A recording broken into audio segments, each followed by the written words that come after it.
कुलधरा में आपका स्वागत है। एक ऐसा भूतिया गांव जो समय में जम गया है, रहस्य में डूबा हुआ है और डर में डूबा हुआ है।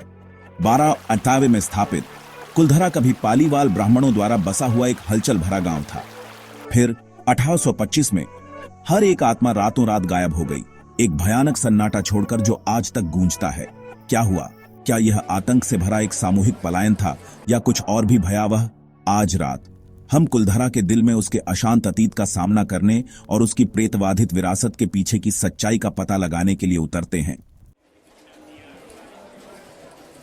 स्थानीय लोग आपको बताएंगे कि कुलधरा सिर्फ प्रेतवाधित नहीं है, यह शापित है। किंवदंती है कि जैसे ही ग्रामीण अपने घरों से भागे, उन्होंने इस भूमि पर एक श्राप दिया, यह सुनिश्चित करते हुए कि कोई भी फिर कभी कुलधरा में निवास न कर सके। और ऐसा लगता है कि यह श्राप, अगर यह एक है तो दांत है। जो लोग गांव की ढहती दीवारों के भीतर रात बिताने की हिम्मत करते हैं, वे अक्सर उसी भयानक घटना का अनुभव करने की रिपोर्ट करते हैं। अनदेखी आंखों का एहसास उनकी हर हरकत को देख रहा है। अचानक हड्डी द्रुत शीतन तापमान गिरता है जो आपकी सांस चुरा लेता है, और एक दमनकारी, अशांत करने वाली उपस्थिति जो अंधेरा उतरते ही मजबूत होती जाती है। आप इसे महसूस भी कर सकते हैं, है ना? आपकी गर्दन के पिछले हिस्से के बाल अंत पर खड़े हैं। यही कुलधरा का श्राप है। मौन, यह कुलधरा के सबसे अनावश्यक पहलुओं में से एक है। एक सन्नाटा इतना गहरा कि ऐसा लगता है जैसे वह आप पर दबाव बना रहा है, आपको दम घोंट रहा है। लेकिन ध्यान से सुनो, मौन के नीचे फुसफुसाहटें हैं, अस्पष्टीकृत शोर जो खाली सड़कों और परित्यक्त घरों से होकर गुजरते हैं। आगंतुकों और अपसामान्य जांचकर्ताओं ने समान रूप से अंधेरे से गूंजते हुए शरीर से अलग पैरों की आवाज सुनने की सूचना दी है, धीमी और जानबूझकर, जैसे कि कोई उनका पीछा कर रहा हो। फुसफुसाहट बेहोश और ठंडी आपके कानों को ब्रश करती है, आपका नाम बोलती है, आपको गांव की चपेट में गहराई तक खींचती है। लगता है कि आवाजें व्यक्तियों का पीछा करती हैं, करीब आती हैं, फिर दूर हो जाती हैं, केवल तभी लौटती हैं जब आप अपने सबसे कमजोर होते हैं। यह आपको पागल करने के लिए काफी है, यह अथक, अनदेखी पीड़ा।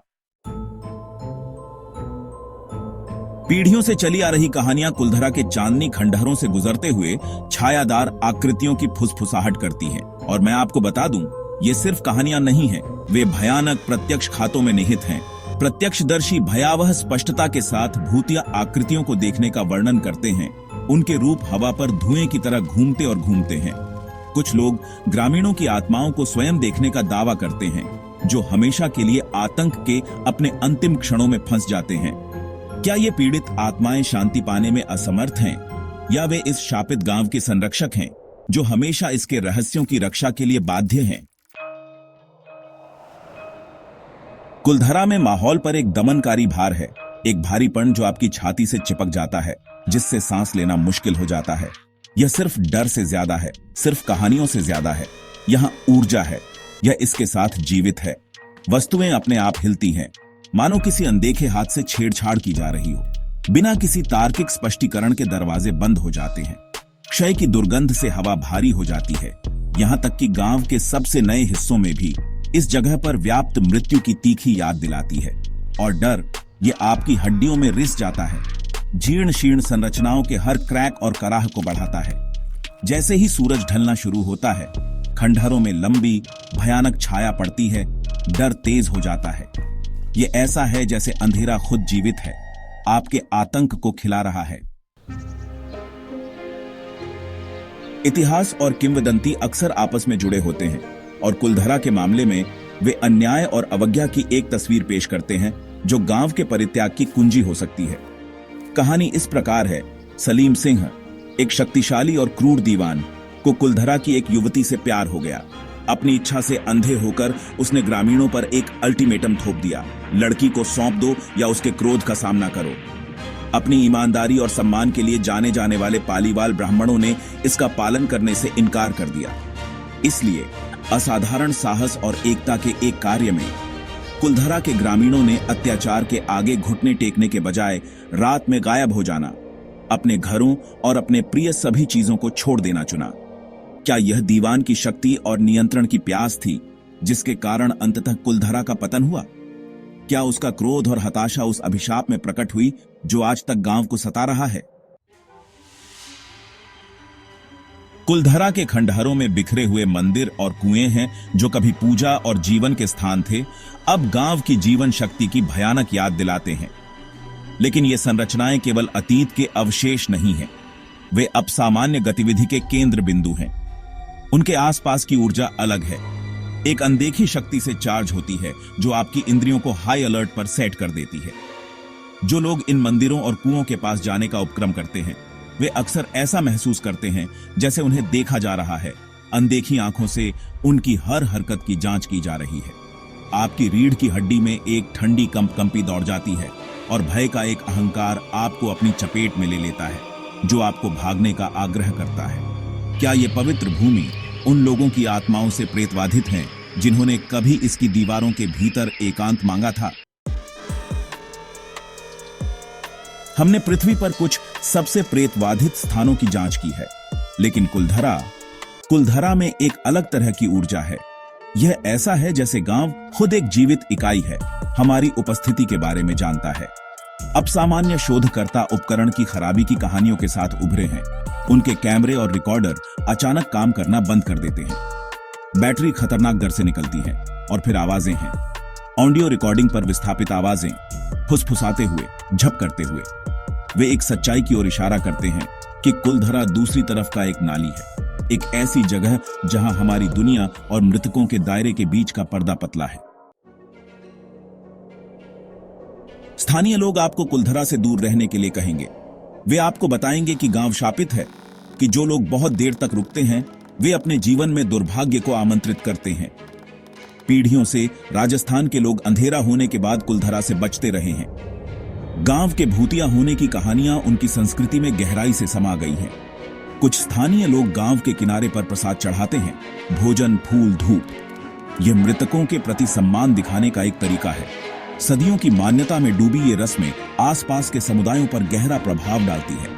यह एक ऐसी जगह है जो डर और श्रद्धा दोनों को प्रेरित करती है।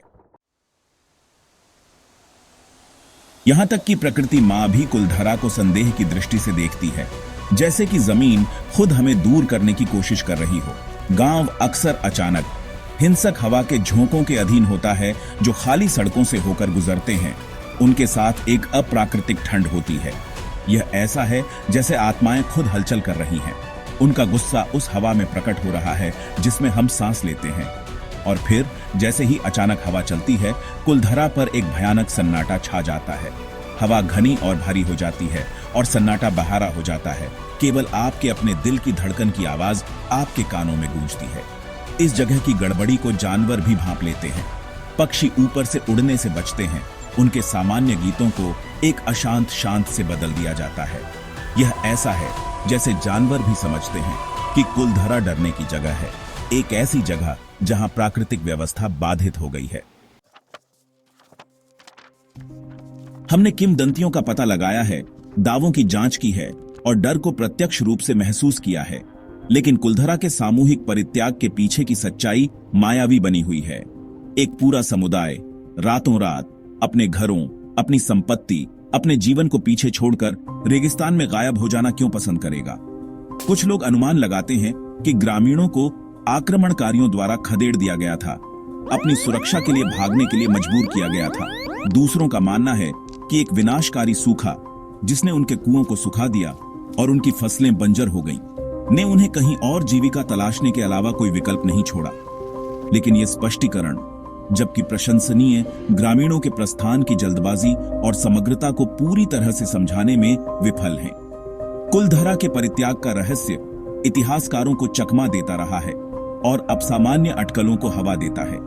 यह सुनिश्चित करता है कि गांव की कथा आने वाली पीढ़ियों तक जीवित रहेगी। तो यह रहा कुलधरा की द्रुतशीतन कहानी। एक गांव समय में जम गया, अपने अतीत से प्रेतवाधित और रहस्य में डूबा हुआ। हमने किंवदंतियों का पता लगाया है, दावों की जांच की है और अब सामान्य के दमनकारी भार को प्रत्यक्ष रूप से महसूस किया है। लेकिन कुलधरा के रहस्य गहरे हैं और कुछ सत्य पूरी तरह से कभी सामने नहीं आ सकते हैं। यदि आप पर्याप्त बहादुर हैं, यदि आप अज्ञात का सामना करने की हिम्मत करते हैं, तो मैं आपसे कुलधरा जाने का आग्रह करता हूं। इसकी सुनसान सड़कों पर चलो, अपने ऊपर अनदेखी आंखों का भार महसूस करो, लेकिन सावधान रहें। कुलधरा अपने रहस्यों को आसानी से नहीं छोड़ता है।